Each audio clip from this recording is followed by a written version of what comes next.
Ayun mga ka-people, habang kumakain ako, may pusang nag-aabang sa harap ko. Ayun pa yung isa oh. Kasi yung ulam ko, paksiw na galunggong na binalot ng dahon. Amoy na amoy nila yan. Ay naku, itong mga pusang ito. Ah, Ginger, ha? Mukha nito, ha? Nag-aabang ka naman pagkain? Ano yung pamalo ko sa inyo, oh. Ang kukulit nyo. Akyat ng akyat talaga sa lamisa. Kakainis.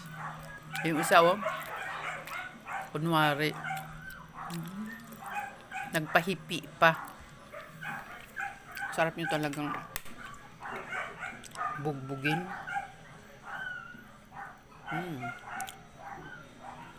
Huwag kang lalapit. Tuktukan ko yung ano mo, ulo mo. Sige ka. Di makapaghintay eh. Lagi na lang ganyan. Ang lagyan ko pa ng sili. Mamaya na.